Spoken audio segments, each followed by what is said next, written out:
Welcome to OCJP's training on the data collection section of the scope. I'm Brandy Eaton, and I'm the Assistant Director of Research and Evaluation. Today, we're going to cover two objectives. So first of all, what does OCJP expect in the section of the scope that deals with data collection procedures? And then the second objective are what are some ways of mitigating the pitfalls of surveying victims of crime?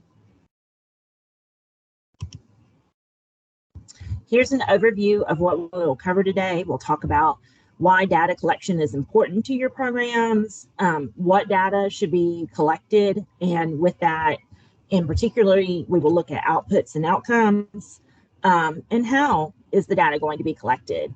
We will also cover surveying clients. We'll propose key points to consider when doing so. Of course, there are challenges to surveying clients, so we will cover these as well, and then we'll offer some ways to mitigate or eliminate these challenges.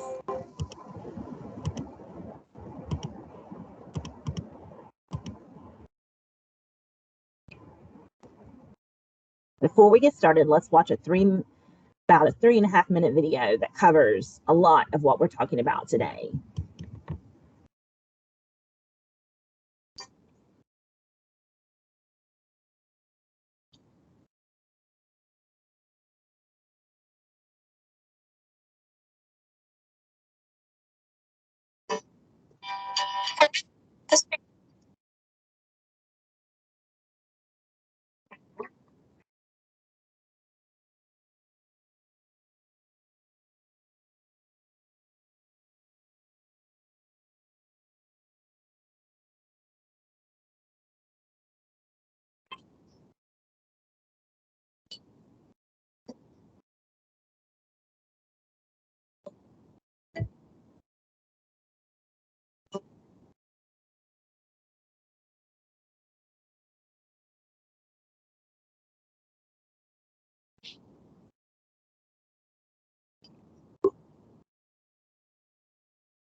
Okay, that video pretty much covers what we're going to talk about today. So let's move on.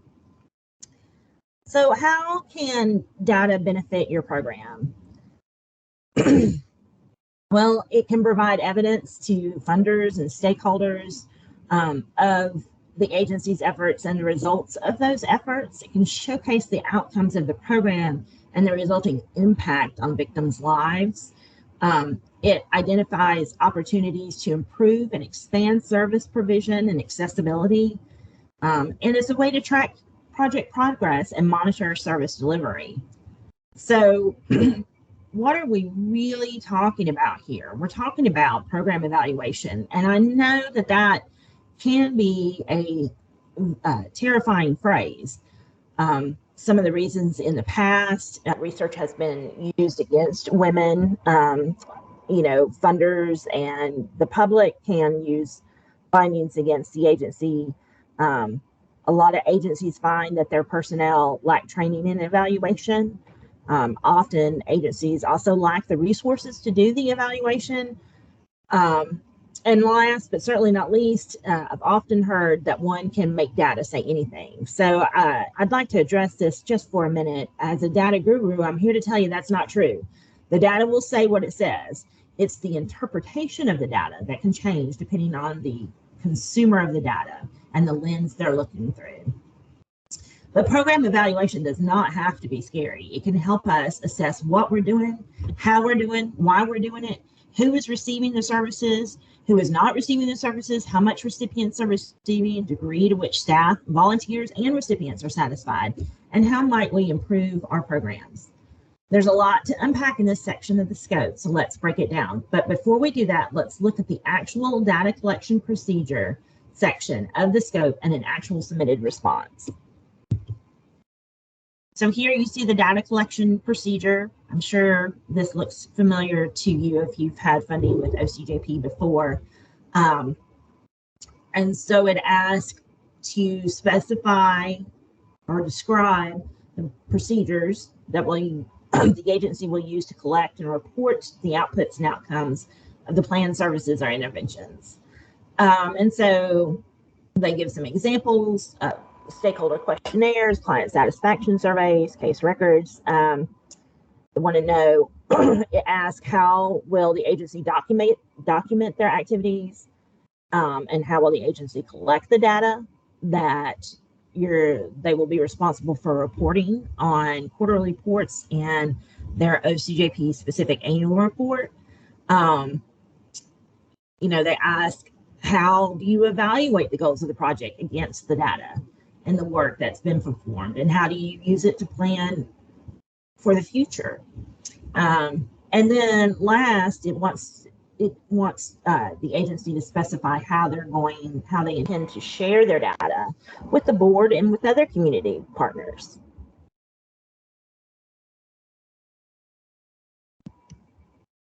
So here is an example of some problematic data collection procedures. So this fictional agency, DVNP, says they're going to collect data and report all the outcomes, and they're going to use case files, Apricot, Tennessee Department of Health reports, national victim surveys and reports, and then they're also going to conduct questionnaires and client satisfaction surveys. They they said they will use the collected data to evaluate the goals of the program to the board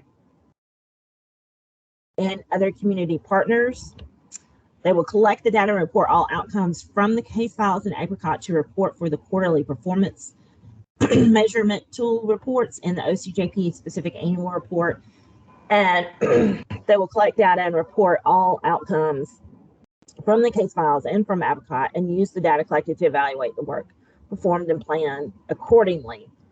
So the reason that this is a little lacking is because we need more specifics. So yes, the outcomes and the outputs, they are referenced elsewhere in the scope. You do have to specify what those are. And so, and we do know a little bit. We know that they're using the platform Apricot, and then we know that they're doing case reviews and client satisfaction surveys, but there's no other information given. For instance, what exactly will they collect in Apricot? How do they deal with the confidentiality of their clients' information? Which outputs and or outcomes will be captured in Apricot? How exactly will they inform their board members, funders, and the larger community about the results of their work?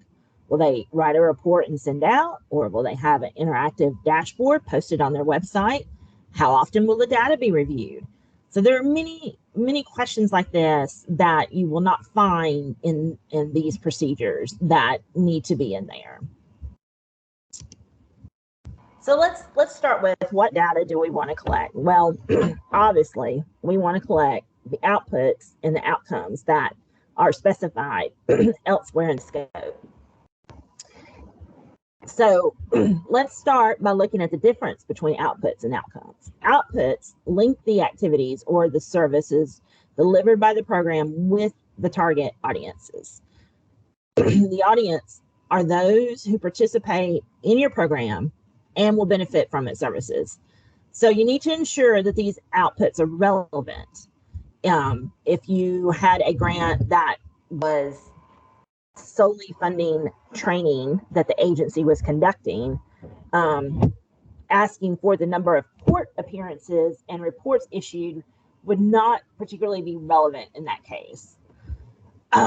Outcomes, they're the immediate, specific, measurable changes in program participants' level of functioning. So it is benefits or changes for the participants during or after the interventions.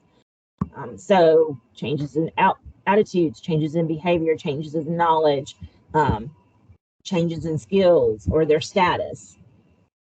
And then finally, I want to talk a little bit about impacts. Impacts are the long term. So that is generally understood to be 7 to 10 years. Those are the long-term consequences of the interventions that have been applied. So you can look up here in this graphic and you'll see that you take your inputs and your activities, you generate outputs, and that's within your sphere of control. So that's what the program does. The sphere of influence, the outcomes, these are the changes in behavior or attitudes or knowledge or skills or status. And that's who we work with, right? And then you have what you really want, and that's your impact. And so those are the changes that we want to try to facilitate. Also, when considering what data you need to collect, you'll need to make sure that you consider required reports. So you'll need to make sure that anything that is requested as far as outputs or outcomes on a required report are being collected. You will also want to collect demographics, realizing that for some victim service agencies, this is not feasible to capture or very difficult to capture. You should, capture what you can, as much as you can, so that you can really find out about the population that you're serving and what its possible needs might be. But you also want to balance that with respecting your client's privacy.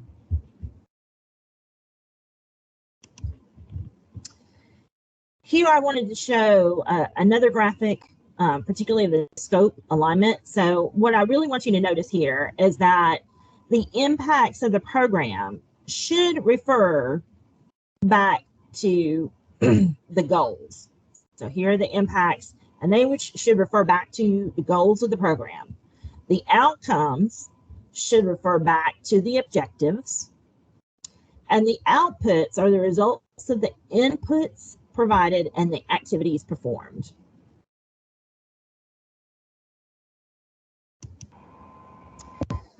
Here is a visual mapping, an example of a visual mapping of how input activities outputs map to outcomes and impacts. So we have here an example of collaboration, better nutritional health for seniors. So you have inputs such as local universities, primary caregivers. So those will be inputting into your program. You'll train to watch for warning signs of poor nutrition.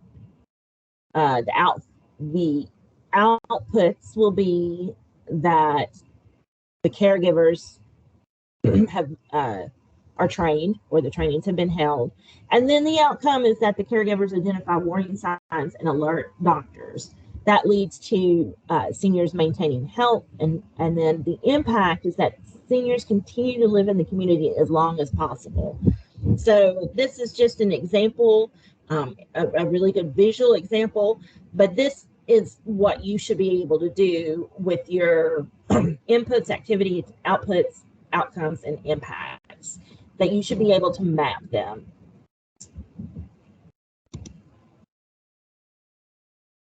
So let's talk about measuring outputs and outcomes. Some of the sources of outputs and outcomes, they can be categorized as one of these four types: victim reported, staff reported, hard measures, or qualitative. And so we're gonna go through those. I do want to say that there are several different measuring mechanisms: observations, survey instruments, case record reviews, questionnaires, psychometric scales, client questionnaires, stakeholder questionnaires. So we'll talk a lot about those. So under victim reported, you have several different instruments you can use. One of them is psychometric scales, which are an attempt to measure intelligence, personality, attitudes, and beliefs. It's really useful when there's therapy involved, and it's very accredited and accepted by practitioners in the field. But it may not tell the whole story. So, in fact, I propose that not one particular measure tells the whole story, that you need kind of a concoction. So we'll talk about that a little bit later. But it often needs contextual information to really make sense. So another tool in victim reported are client questionnaires. Now we want to make sure that they don't become a burden to victims. And then we want to really think through of when are we going to administer these client questionnaires, or if we do it in the beginning, in the intake, well, they really haven't received services, so it's very hard to answer that. But then we don't know, agencies don't know when the clients are going to leave, and some clients leave abruptly. And so waiting until the end may not be appropriate either. So that's just something that for your agency, you have to think through and what would work best. You know your population, and so you would just think through their needs and what works for your agency and come up with a plan of when to administer those client questionnaires. You definitely want to make sure that you are accessing vulnerable victim groups, such as LAP and disabled rural victims. And that definitely needs to, and that those groups, particularly if you had someone who did not understand very much English and you needed an interpreter, how would you administer that questionnaire to that person or to that client? So those are questions you need to think through. And then need to realize that it can be difficult to attribute outcomes to the service specifically. This is true across the board. There are many variables that feed into the way a community is operating. And so you just have to remember that it's not a direct correlation, and it may not even be a correlation at all. Let's move on to staff reported incomes or outcomes, I'm sorry. The danger here with staff reported outcomes is overstating the positive, right? They want to put the best foot forward, maybe kind of stretch it just a little bit. So that can be an issue You would definitely need a case management system in order to handle staff reported outcomes. And realize that there is the danger of it being an additional burden on staff, in which case you want to make sure that it's not detracting from direct service provision. Move on hard outcome measures. These are easily observable and less subjective. So examples of some hard outcome measures are whether or not victim received financial compensation, whether or not they return to work, are they being rehoused, have they experienced re-victimization, how many hits on a website, on an agency's website. So please realize that these are not always straightforward. So for instance, a lack of reports of re-victimization could be good, but could be the result of victim intimidation. So that's why one of the reasons that I say you need a concoction of measures in order to tell a more accurate and compelling story. You also want to consider timescales when you're looking at hard outcome measures. What did these measures say last year or 2 years ago, if you have data back that far?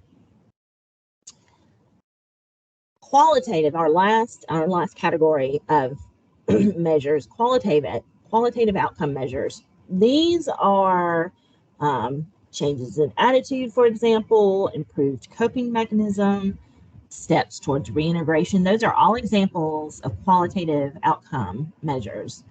Some of the ways that you can get at these measures are to use focus groups, illustrative case studies, and a lot of open-ended questions. So we want to hear from the respondent in these questions. We want to hear their thoughts, and we don't want to prescribe what we want to hear. We want to leave that open.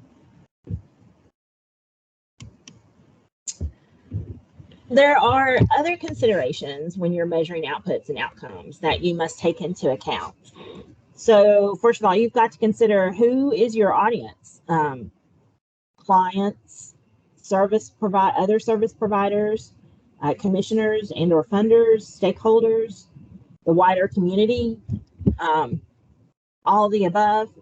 You need to make sure that when you're measuring these outputs and outcomes that you are taking that into consideration.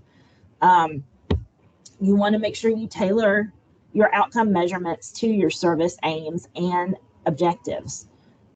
So, for example, an outcome measure monitoring the proportion of service users reporting to the police may risk incentivizing staff to encourage service users to report incidents when they are reluctant to do so, potentially conflicting with an organizational ethos that prioritizes service user choice and empowerment. Commissioners play a role here as well.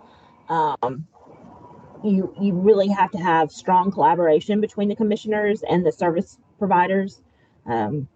It's key. For example, so if you had, and by commissioners, I'm sorry, I interchange that term with funders as well. So, or stakeholders, that fund, either one. So let's take an example. So for one service provider, an outcome to return victims of domestic violence to work within a set time frame was perceived to be inappropriate in view of the complexity of these cases and the need to prioritize the victim's safety above all other considerations. So if the perpetrator was at her work, then this measure of returning her to work within a certain time frame may be counterproductive to what the agency is trying to do, and that's protect their client, keep them safe.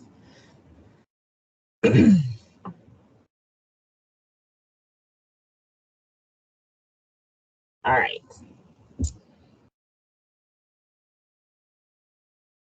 Incorporation, excuse me. Now I want to talk about also incorporation of client-led outcome approaches. So one size does not fit, one approach does not fit all. It is not a one size fits all way to go about it. You have to combine standardized and individualized measures for greater scope. So you need, basically what that says is that you need, hard measures and quantitative numbers, but you also need those narratives and the qualitative data. You want to hear from the clients who have experienced receiving services. That's who you have to hear from. So you can't just have numbers, and you can't just have narratives. You have to combine the two to tell a complete story. Regarding another consideration is causality.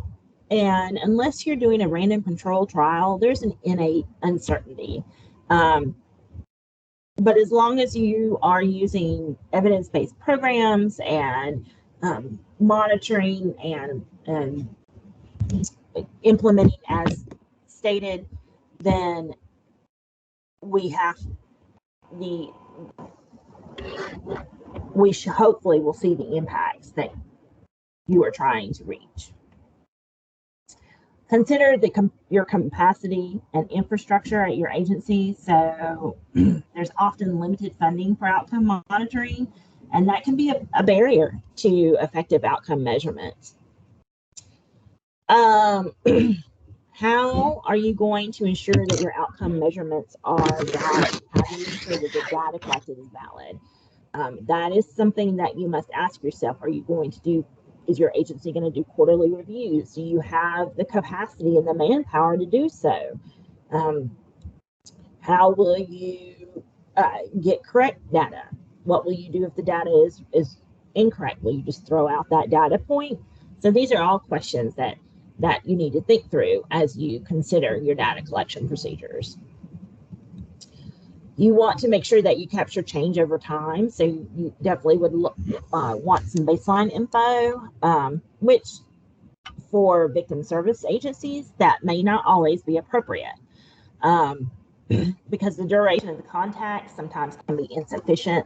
Long-term follow-up is very hard. So recontact could result in re-victimization, or it could jeopardize their safety. So it's a little tricky. There's a quote up here that determining impact is a bit harder because you can say maybe it's the therapy that made the difference, or maybe it was the fact that the court case is finally over. So a little bit harder to separate whether it was us that made the difference or whether it was the passage of time, and probably it's a bit of both. So that was from an interview with the direct service provider staff. And that pretty much hits the nail on the head.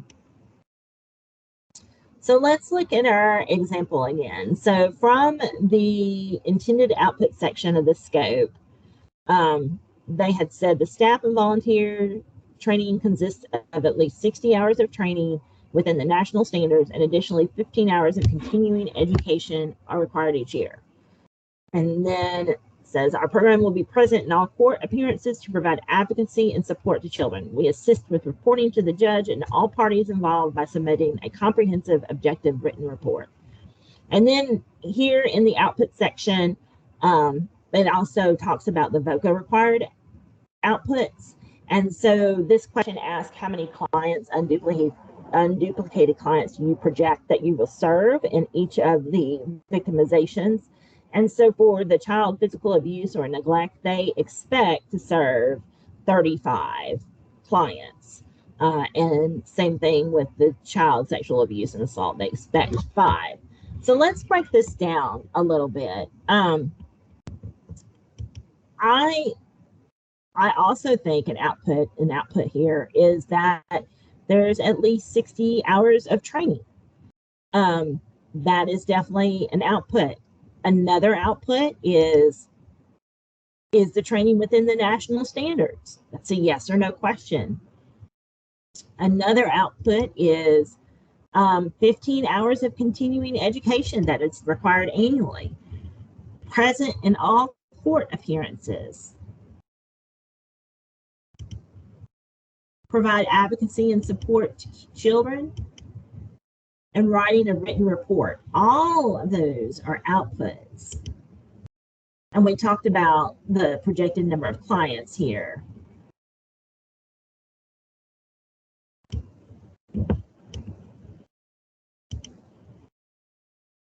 So the outputs could possibly be that we talked about just a minute ago.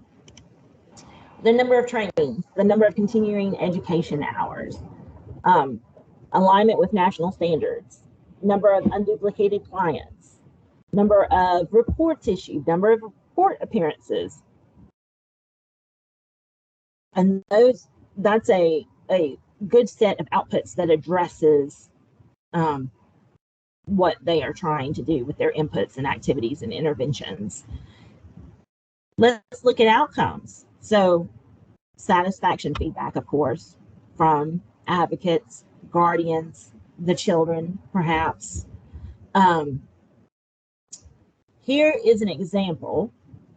So the outcome is victims report that their immediate sense of safety and security has increased. The measure of that outcome is my immediate sense of safety and security has increased as a result of the services I received. And this relates back to objective 1.1.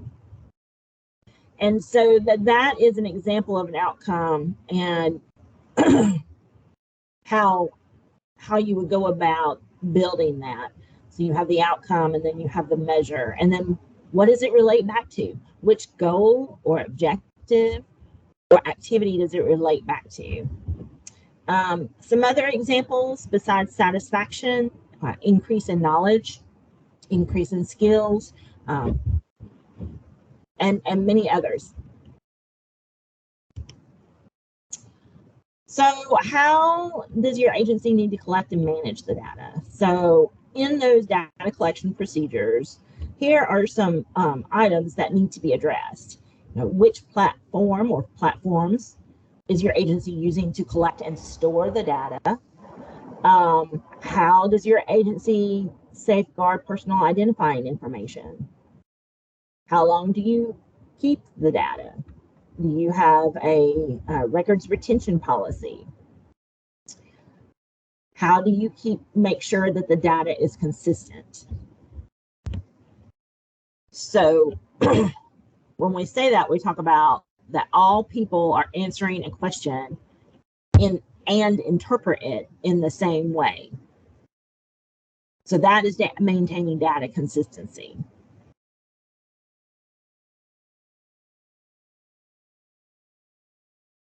Data quality. So which role is tasked with quality assurance of the data? How often is the data reviewed? How does your agency vet or verifying that the data is coming from a legitimate source? How does your agency validate the data, ensure that it's accurate? How does your agency resolve any discrepancies? And how do you document those discrepancies and resolutions? Need to take into consideration how your agency will store the data. We talked about that a little bit. How long will they store it? How do you train staff on your data collection procedures? Have you allocated any of your budget to data collection and storage and reporting? So these are all questions to consider and things to talk about in the data collection procedures section of the scope when applying for funding. The last thing that we're going to talk about needs to be included in the scope is the analyzing and reporting of data. So this is where you're really evaluating your goals. Did we meet our goals? Where did we excel? Where did we fall short? Which population needs some extra or more accessibility to our services? How many did we miss a population? So those are all questions that you will be answering as you evaluate your goals. And then when you want to share your story with the board or stakeholders or funders or the community in general or partners, you could need to consider, how are you going to share that data? Are you going to write a report and mail it out? Are you going to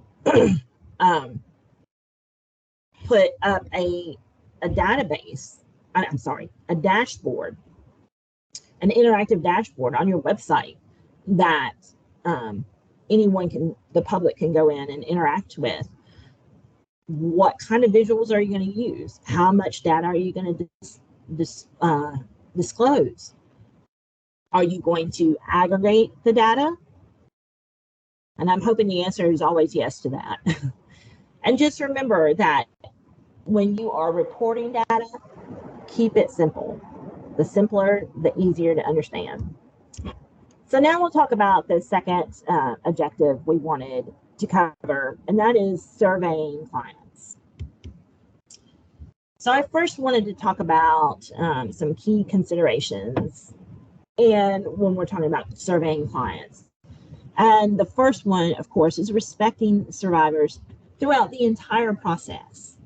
So we should always be asking ourselves when it comes to getting information or data directly from survivors, do we really need this information? Make sure that it's not a, oh, that would be nice to know. It's a, I need this to evaluate the goals or the objectives or the activities of my program. How are you going to use that information? So are you going to, as I just said, use it to evaluate? Are you going to use it in an illustrative purpose? Do you want to use their stories, their narratives? So these are definitely questions that you need to consider in order to respect survivors. Is it respectful or disrespectful to ask the information that we're seeking? And who else might be interested in the answers? So you want to make sure that you're always thinking about that. You want to respect their confidentiality and safety. So remembering that when you report to us, or if you're funded with VOCA, you report on your VOCA as well, but you will report aggregated numbers. So we are maintaining their confidentiality. And on safety, be careful with phone interviews, because if, for instance, if we're trying to do a phone interview with a domestic violence client and they're back at home with their perpetrator, then that may not be the safest situation for them. And consider what the diversity of your clientele and make sure that you're addressing those issues. Is it hard for your clientele to access your services because they're rural? Is it hard for your clientele to access your services because they are limited English proficiency? You need to make sure that you're thinking through that and addressing those. There are many challenges to surveying clients, and so I wanted to just kind of look at those really quick. So it's one challenge is that you want to tell their story but maintain anonymity. Well, I'm sorry, I cannot say that word. You want to make sure that they remain anonymous. Your assistance that you're providing the clientele is temporary, and that makes it hard. Outcomes are not always measurable. Remember, we talked about causality. It's difficult to influence community leaders and lawmakers to take action, which is what we ultimately want, right? In a lot of cases. The activities that we're doing are aimed at a whole community. This is a huge one. So your agency, your services are preventing a negative event from occurring. How do you measure that? How do you measure that if it hadn't been for you, would have occurred? There's no way to. It's very difficult. Some of these outcomes, and particularly the impacts, are not expected for many, many years. Participants themselves may not give reliable responses. And You may need the support of other agencies. And lastly, there can be an attitude that this takes away from direct service provision. But I will counter that argument with that it is service provision, but it may not be direct, but it helps to target your services better, to make them more accessible, to make them broader and have a bigger scope. So you need that in order to achieve those goals. So I will say that it is also necessary. What are some solutions or some ways of mitigating some of these? Well, one of the ways is that you make sure, particularly when you're surveying clients, that you are approaching them with a trauma-informed approach. And also that it's client-led. You're not pushing. If they don't want to answer that question, then we don't make them answer that question. Completely voluntary. One of the ways in which you can respect them is to really explain why you're asking these questions. Our agency is trying to see how we're doing. We want to see if there's places where we can improve. We want to show our community the good work that we're doing. So explain why you're asking them those questions. Use a mixture of methods, right? So don't just rely on a client survey. Also look at your qualitative data, your narrative summaries, that if whatever ones you have, case study reviews, if you combine that with client surveys, then I think it balances out some of the disadvantages of client surveys, and you're not as dependent on them. One of the agencies does that here in Tennessee is they have a follow-up form. So this is a question added to the outcome survey instrument. So they had 5 satisfaction questions or 5 survey questions. And then the 6th one is, I would like for you to follow up with me. And it tells what they want you to do.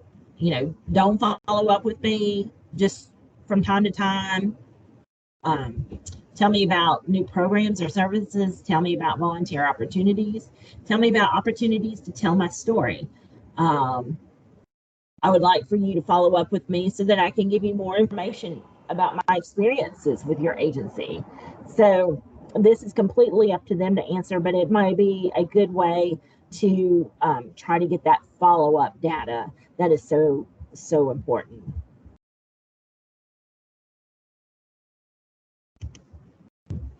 These are a lot of helpful resources that I would encourage you to peruse at your leisure. And there's the links, hopefully you'll find those helpful. And that concludes our training today. Thank you so much for your time and attention.